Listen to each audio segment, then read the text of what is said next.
Ahora sí. Buenos días, chiquillos. Vamos a entonces a iniciar esta clase, que es una clase de principalmente introducción a la geografía de esta unidad que hemos visto, y es una clase resumen, es una clase de retroalimentación completa de todos estos contenidos, conceptos, principios, ideas que hemos desarrollado durante estos meses, ¿ya? Que eso es lo que trata principalmente esta asignatura, Introducción a la Geografía. ¿Qué es la geografía? Este es el concepto básico que usted tiene que dominar. La geografía es la ciencia que estudia la relación del ser humano con su entorno. Ese es el concepto que vamos a manejar y el concepto más moderno de geografía. O sea, no ve, la geografía ya no ve por separado las cosas, sino que ve todo esto como un conjunto, como muestra el libro, pero esa relación de los elementos naturales, como el relieve, el agua, cómo se relacionan con el ser humano y cómo el hombre se adapta a estos elementos físicos y cómo los modifica. Entonces, la geografía tiene ese estudio, ¿bien? Y ese es el concepto que yo quiero que manejen, relación del ser humano con su medio entorno, cómo este ser humano se relaciona con su entorno. Aprovecha los recursos, lo contamina, ¿no es cierto? Lo modifica, se adapta a este entorno. Cómo nosotros, las comunidades humanas, nos desarrollamos dentro de este entorno natural. Y acá el dibujo o esta imagen lo puede ver de forma bien clara, bien precisa, cómo, ¿no es cierto?, este ser humano está utilizando las aguas para poder cultivar, ¿no es cierto?, se adapta, su ropa, su casa, su edificio se adaptan un poco al entorno natural donde vive, pero también modifica este entorno natural. Ahora, si vemos el desarrollo histórico de la geografía, podemos ver que desde los griegos y los romanos la geografía se ha ido desarrollando, y los griegos y los romanos principalmente se dedicaban a describir el entorno en que ellos vivían, describían las montañas, el clima, desarrollaron algunos conceptos básicos, pero no había un estudio mayormente en cuanto a la relación de las personas con el entorno, sino que más que todo era describir lo que ellos veían, el paisaje. De hecho, el concepto paisaje, que es el concepto de lo que yo observo en geografía, lo que yo puedo mirar, lo que yo puedo mirar, lo que tengo en vista, eso significa paisaje. Ese concepto viene de acá, de la antigüedad, de la época de los griegos. Los griegos y los romanos estudiaban el paisaje, lo que yo puedo mirar en el entorno, y lo describían. Era muy descriptivo esto. En la Edad Media la gente ya no se dedicaba mucho a describir, sino que se dedicaba más que todo después, a fines de la Edad Media, a explorar, a ver dónde estaban cómo eran los demás continentes, empezaron a fines de la Edad Media a ver un cambio de mentalidad y eso generó todo lo que son los viajes de exploración. Y estos viajes de exploración desarrollaron también todo el desarrollo de la cartografía. La cartografía es el mapeo, los mapas, ¿ya? El desarrollo de los mapas fue muy importante porque empezó a conocer diversas regiones de nuestro planeta. En la edad moderna ya hay otros geógrafos, otras personas que empiezan a tener una preocupación de ya no describir nomás, sino que explicar estos fenómenos naturales. Y acá sale un personaje súper importante que es don Alexander von Humboldt, ya que Karl Ritter, son alemanes principalmente. Estos alemanes empiezan a explicar los fenómenos naturales y empiezan a explicar cómo ocurre cada uno de los fenómenos. Y esta geografía se llama la geografía moderna, ¿ya? Y la geografía moderna, el padre de esta geografía moderna es el señor von Humboldt, porque el primero en tratar de explicar cómo ocurren los fenómenos naturales, como por ejemplo la lluvia, cómo se desarrollan los desiertos, cómo se desarrollan los distintos tipos de clima. Hay una explicación detrás. Y en la edad contemporánea ya empiezan a preocuparse más de la relación del ser humano con su entorno natural. O sea, cómo el ser humano se relaciona con este entorno natural. De acá nace lo que se llama la geografía humana, ¿ya? Donde no solamente yo me preocupo de observar observar los fenómenos naturales, sino que también me preocupo de observar lo que son la relación del ser humano con estos elementos naturales. Y acá podemos ver que la geografía es una ciencia de síntesis, es distinta a cualquier ciencia en realidad, porque la geografía eh, se, se sirve del estudio de diversas disciplinas. La geología, la meteorología, incluso la historia, le entrega información a la geografía para hacer sus estudios, para hacer todos sus análisis y todas sus investigaciones. La geografía junta todos sus estudios y después hace una explicación sintética de todo eso. Por ejemplo, si yo quiero estudiar un fenómeno como el calentamiento global, eh, tomo información de la meteorología, por ejemplo, del tema registros del clima, ¿no es cierto?, de las lluvias. Tomo también información sobre la biogeografía para ver cómo ha cambiado la capa vegetal, por ejemplo. Tomo información también de la evolución de esto, cómo ha ido cambiando en el tiempo a través de la historia, los registros históricos. Entonces la geografía toma todos esos elementos de todas estas disciplinas y los sintetiza en una sola explicación. Por eso dice que la geografía es una ciencia de síntesis, ¿ya? Sintetiza todo eso. Ve en un espacio geográfico todos estos elementos, los elementos humanos, los elementos geológicos, los elementos sociales, los elementos climatológicos, y explica todo de forma más global. Y este concepto lo vamos a analizar después mejor en la otra unidad, que es el espacio geográfico. El espacio geográfico, en el fondo, es el espacio físico que organiza las personas, que organiza la sociedad. El entorno donde se desenvuelven los grupos humanos, donde nosotros nos desenvolvimos, y es un constructo social. O sea, este espacio no es estático, no está ahí, sino que nosotros interactuamos con él, lo vamos modificando, lo vamos cambiando, lo vamos adaptando a nuestras necesidades. Entonces nosotros somos el principal elemento o factor modificador de este espacio geográfico, y por eso es un constructo social. O sea, la sociedad construye el espacio, ¿ya? Fabrica estructuras artificiales, fabrica puentes, caminos, modifica, saca, ¿no es cierto?, los árboles, tala árboles, encausa los ríos, hace todo eso y modifica. El principal ente modificador del espacio geográfico. Eh, el espacio geográfico es donde se relaciona el hombre con su entorno natural, ¿no? Ese concepto tienen que tenerlo bien claro. ¿La geografía es una ciencia social? Claro que sí. Ahora, ¿qué características tienen las ciencias sociales que son distintivas? Las ciencias sociales, a diferencia de las ciencias naturales que ustedes conocen, tienen características bien particulares. Entre esas características particulares está, por ejemplo, este concepto de que el investigador juega un doble rol. Acá, por ejemplo, como está acá en este esquema, dice, el investigador, en este caso sería una persona, quiere conocer un objeto. Este objeto está afuera. Es objetivo esto, ¿no es cierto? Está afuera, afuera. Yo quiero mirar algo desde afuera. No soy parte del objeto de investigación. Esto es las ciencias naturales. Yo observo un fenómeno natural, yo lo analizo, lo veo con mi sentido, ¿no es cierto? Lo mido. Cuando voy a un laboratorio observo un fenómeno, pero que está fuera de mi persona. Pero en las ciencias sociales no ocurre. Muchas veces ese fenómeno, yo soy parte de ese fenómeno. Si quiero estudiar el fenómeno social del estallido social acá en Chile, yo soy parte de ese estallido social. Si soy un sociólogo que está estudiando eso y soy chileno, a mí me afecta eso. Entonces muchas veces el investigador juega un doble rol. No solamente es sujeto, o sea, el que observa, el que mira, sino que también es el objeto de la investigación. Y es medio difícil porque uno es medio subjetivo en eso. Muchas veces valora las cosas de acuerdo a su percepción personal. Esto es importante. El investigador le cuesta mucho el sacarse esto, el alejarse del objeto de estudio, porque es parte del mismo objeto de estudio. Si un sociólogo estudia o un periodista estudia el fenómeno social de acá de Chile, es complejo. ¿Por qué? Porque lo está mirando desde su perspectiva y lo está mirando a través de situaciones que le están afectando al mismo. Las ciencias sociales son, o estudian, mejor dicho, realidades complejas, multicausales. Una realidad social es multicausal, no tiene una sola causa-efecto, como las ciencias naturales, sino que esto tiene muchas causas, como por ejemplo el estallido social tiene una cantidad de causas que son de carácter económico, de un carácter político, cultural, medioambiental, ¿no es cierto?, incluso ideológico. Entonces, todo esto explica un fenómeno social. Un fenómeno social es complejo porque tiene, tiene muchas aristas, tiene muchos factores que influyen en él. Entonces, multicausal. Acá, el actuar del ser humano es bien probabilístico. O sea, significa que los seres humanos no actuamos siempre como deberíamos actuar. Muchas veces actuamos de forma irracional. Entonces, por eso es tan difícil generar leyes.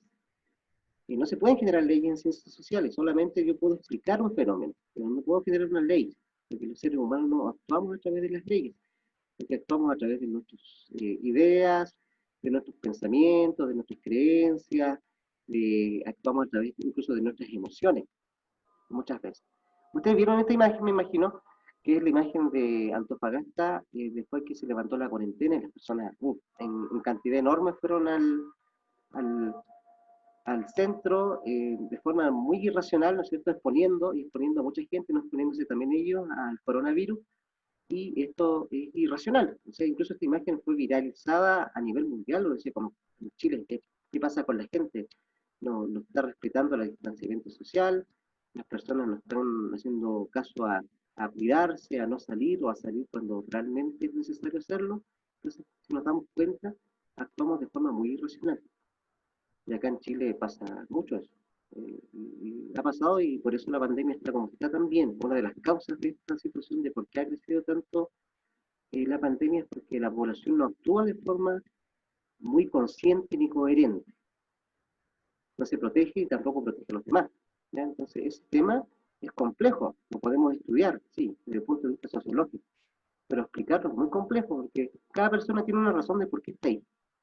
Está paseando, está aburrido, quiere vitrinear, quiere tomar sol, ¿qué quiere hacer?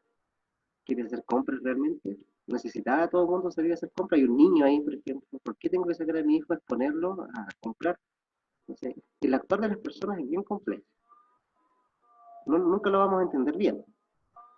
Las ciencias sociales no buscan generar leyes, como les decía, solamente comprender, entender por qué las personas o los grupos sociales actúan de tal o cual forma. ¿Ya? Tengo una actitud yo, ¿no es cierto?, ante alguna situación. Tengo la norma subjetiva quiere decir todo lo que me lleva a hacer algo, a actuar de tal forma, a tener cierta conducta. La norma subjetiva quiere decir cuáles son mis emociones, mis creencias, mi pensamiento en relación a una situación. Luego hay personas que no piensan que el coronavirus no les va a afectar o que no les va a causar algún mal, algún daño mayor, o que ellos nos van a ser muy afectados. Entonces, esa es mi creencia, o a lo mejor hay personas que no le creen tampoco mucho al gobierno, no le crean a las autoridades de gobierno, a las autoridades políticas. Entonces, todo eso me lleva a que yo actúe de una forma, ¿ya? Pero es muy difícil saber cómo actúa la gente, entonces yo no puedo generar una ley. ¿Puedo entender? Sí, puedo tratar de entender un poco esto, pero no se pueden generar leyes. Entonces podemos decir que la geografía es una ciencia social porque estudia al hombre, ¿ya? No es una ciencia natural la geografía. Antiguamente los griegos lo tomaron como ciencia natural, pero después, con el pasar del tiempo, se dieron cuenta que el factor hombre es muy importante en el entorno geográfico, ¿ya? Y él incide mucho. Entonces, por eso, la geografía ahora no es una ciencia social, o sea, no es ciencia natural, sino que es considerada una ciencia social porque coloca el factor hombre, al hombre ahí, y cómo este hombre se relaciona con su entorno. Muchas veces el comportamiento del hombre es muy irracional e impredecible. ¿Ya? Nosotros contaminamos nuestra casa, nuestro entorno, nuestro planeta. Los animales no lo hacen. Depredamos los recursos de forma irracional. Y muchas veces es muy eh, incomprensible esa situación, esa actitud que tiene el ser humano. Entonces, y por eso es una ciencia social, porque estudia esto, trata de entender cómo el hombre se relaciona con su entorno. Los principios metodológicos de la geografía, bien sencillo, los principios de localización, este famoso mapa que ya lo han visto mucho, me muestra la localización de este fenómeno a nivel mundial, cómo se ha extendido a nivel mundial este fenómeno también, y cómo se ha distribuido, cuáles son los países que tienen mayor concentración de esta pandemia, por ejemplo, la mayor cantidad de contagiados. Este es un mapa antiguo, esta situación ya no es así como está ahí, ¿ya? Pero eso es lo que se dedica principalmente la geografía, a mapear diversos fenómenos, a ver dónde están localizados, cómo se ha extendido un proceso o un fenómeno, como por ejemplo esta pandemia, cómo se distribuye a nivel planetario. La descripción es describir algo simplemente, de forma muy superficial, por qué se produce un huracán, por qué se produce algo, describir como sus características de forma superficial, sin explicarlo de fondo.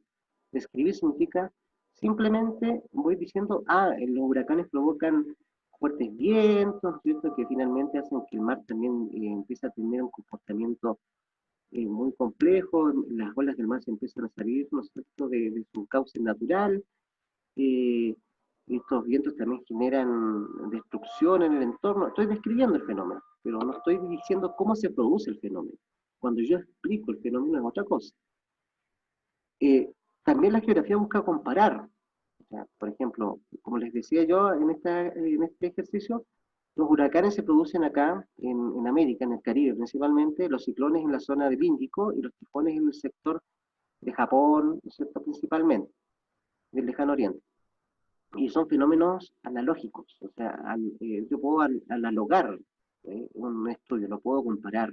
Son mismos fenómenos con distintos nombres, pero que ocurren en distintas partes del mundo. Y causalidad es explicar ya. Y acá von Humboldt llegó a esto, dijo, no podemos quedarnos en la descripción, tenemos que explicar por qué ocurren las cosas, por qué ocurren los fenómenos. Los fenómenos no ocurren porque sí, porque Dios los hizo o nos está castigando, sino que esto tiene una explicación, tiene una explicación científica. Y acá empieza con este principio la geografía a tener un concepto ya de ciencia, porque la ciencia busca explicar los fenómenos. Los fenómenos geográficos, tanto naturales como humanos, tienen su explicación. Así que ese principio es muy importante porque es el principio que le da el carácter de ciencia a la geografía. Y el principio de unidad de la Tierra, todo lo que ocurre en el planeta nos va a afectar. O sea, si por ejemplo hay un lugar donde se está generando mucha contaminación, el geosistema es un sistema planetario, el planeta es un sistema tan perfecto, tan ordenado, que cualquier problema, cualquier cosa que haya, cualquier cambio que haya en cualquiera de estos subsistemas, que son la atmósfera, hidrósfera y la litosfera, por ejemplo, que le pasan a ustedes en ciencia, si hay un cambio en uno de estos, va a afectar a todo el sistema completo. ¿Ya? Por ejemplo, si yo en la atmósfera genero muchos gases de invernadero, esto va a aumentar la temperatura, y al aumentar la temperatura va a haber un cambio también porque se va a empezar a derretir mucha cantidad de hielo, y el hielo va a hacer que entre mucha agua dulce al mar, y esto va a provocar un cambio en la hidrósfera. En la hidrósfera, las aguas del planeta van a empezar a cambiar su composición. Estas aguas del planeta también van a generar un cambio en las corrientes marinas, ¿ya? Y estas corrientes marinas tienen relación con el clima. Entonces, todo un cambio que yo provoco, un solo cambio, un solo factor, una sola cosa que yo cambie, va a generar un cambio en todo el sistema completo. Ese es el proceso, esa es la idea más importante que tienen que tener ustedes. O sea, eso es lo que está ocurriendo. A nivel humano igual ocurre lo mismo. Esta pandemia, con toda interconectividad que tenemos, ¿no es cierto?, mundial, por toda la conectividad geográfica que tenemos, a través de los aeropuertos, los viajes, medios de transporte, hace, ¿no es cierto?, que una enfermedad que nació y se desarrolló en un lugar específico, China, se esparza a nivel mundial. Lo que ocurre en una parte del mundo, nosotros no podemos estar ajenos a eso. O sea, nos va a afectar igual. Hay un problema económico, hay una crisis económica en algún país importante del mundo, nos va a afectar también. Entonces, este principio de unidad de la Tierra no es solamente un principio desde el punto de vista físico, sino que también desde el punto de vista humano, desde el punto de vista de cómo se desarrolla la sociedad. La sociedad está interconectada actualmente. Entonces, cualquier cosa que afecte a un país le va a afectar a todo el globo, y principalmente los países importantes, los países que son relevantes como Estados Unidos, por ejemplo, o Europa. De acá, el principio de actividad o evolución significa que esto va cambiando, pues el espacio geográfico no es inmutable, cambia, y podemos ver acá cómo fue cambiando el paisaje de los años 60, 70 de Santiago a lo que es ya los 2000, donde el hombre es el mayor modificador del paisaje, el principal factor de modificación, donde la construcción de edificios es la que más se puede notar acá fácilmente como la alteración mayor que hay en el paisaje, ¿ya? Y pérdida de también la cubierta vegetal. Entonces, la historia me entrega mucho eso, me va mostrando cómo era antiguamente este paisaje y cómo actualmente es, y cómo ha cambiado. El hombre, a medida que ha ido evolucionando más, va modificando mayormente su paisaje, va modificando mucho más su entorno, va utilizando más recursos. Y la metodología de investigación de las ciencias sociales, yo no voy a entrar mayormente en este detalle para que después vamos a trabajar esto. Hicimos un trabajo práctico, yo sé, pero nosotros ya los profesores nos hemos puesto de acuerdo, los de estos electivos de tercero medio, para tener ya un modelo de investigación, un modelo ya que hay que seguir. Y yo les presenté un modelo, el modelo que yo manejo, pero hay un modelo un poco más ordenado que desarrollaron las profesoras principalmente de lenguaje, que es el que vamos a trabajar, que para hacer las investigaciones, que de lo más probable es que el otro mes de julio hagamos la primera investigación, el primer trabajo de investigación. Pero acordémonos, la investigación tiene una fase preparatoria, donde yo preparo todo esto, donde voy viendo qué cosas voy a estudiar, qué fenómeno quiero estudiar, voy planteando, ¿no es cierto?, la pregunta de investigación, voy planteando también la hipótesis. Después me voy a desarrollar la investigación en sí, el trabajo de campo, o voy a internet, saco información, o voy a un lugar, a una locación, a observar, a sacar información, ¿ya? Recojo datos, después analizo esta información, ¿ya? La grafico, la ordeno, ¿no es cierto?, la organizo en un gráfico, no sé, y finalmente hago un informe final. Y la profesora ya le, la profesora Leila tiene que haber hablado de las famosas normas APAS y todo ese tema, que, que son las que van a tener que desarrollar después para hacer los informes finales. ¿Ya? En la metodología de investigación, esto también tiene que tenerlo bien claro, que es la metodología cuantitativa y cualitativa. ¿Ya? Y la cuantitativa, acuérdense que busca explicar el fenómeno, y el cualitativo busca comprenderlo, entenderlo en profundidad. Esto es más cuantificable, hablamos de cantidades, ¿ya? Vamos cuantificando cantidad de autos, cantidad de contaminación, cantidad de partículas, cantidad de personas, todas las cantidades tienen que ver con lo cuantitativo. Y acá es percepción, lo que yo creo, lo que yo pienso, lo que la gente piensa, lo que la gente entiende, lo que la gente piensa, cómo está esto. Por ejemplo, si yo hiciera un trabajo de investigación sobre cómo está manejando el gobierno actualmente la pandemia, eso es una investigación con un método cualitativo. Le digo, ¿cómo será el tema? ¿Estará bien? ¿Estará mal? ¿El gobierno está haciendo bien las cosas? ¿Las está haciendo mal? ¿Ya? Eh, entonces, el tema es bien interesante. Y yo puedo hacer una entrevista ahí y decir, ¿qué piensa usted? Es subjetivo, porque depende de lo que la gente diga. Esto es deductivo, parte de una hipótesis, como siempre se hacen las investigaciones en ciencia principalmente, de una hipótesis, una explicación a priori, antes que yo haga el proceso de investigación en sí, o una explicación a priori, perdón, explico a priori, antes de hacer la investigación, explico este fenómeno, de lo que yo creo que es, cómo es, y después, ¿no es cierto?, a través de la investigación voy comprobando esa hipótesis. ¿Ya? Este no, este es inductivo, voy investigando caso a caso, el caso particular de cada persona, y saco después una conclusión final. Acá trabajo en un laboratorio, en un ambiente controlado, este es naturalista, trabajo en el terreno, principalmente, observando ahí en in situ, como dicen, en el lugar mismo, el fenómeno. ¿Ya? El investigador acá toma distancia, trata de ver de forma más objetiva el fenómeno, y acá no, el investigador trata de entender el fenómeno a profundidad, trata de empatizar con la persona que está investigando, ponerse en el lugar de. Acá se generaliza, por eso se establecen leyes y teorías, y acá no se generaliza porque simplemente se busca comprender, entender el fenómeno. Esto tienen que tenerlo claro porque esto yo lo voy a preguntar mucho en la prueba. Cuando yo hablo de objetivos, estoy hablando de algo que ocurre, que pasa. Por ejemplo, todos los estudios que tienen que ver con la ciencia son objetivos. Gravedad, ¿no es cierto? La cocción que diga de un alimento, por ejemplo, eso es algo objetivo que ocurre.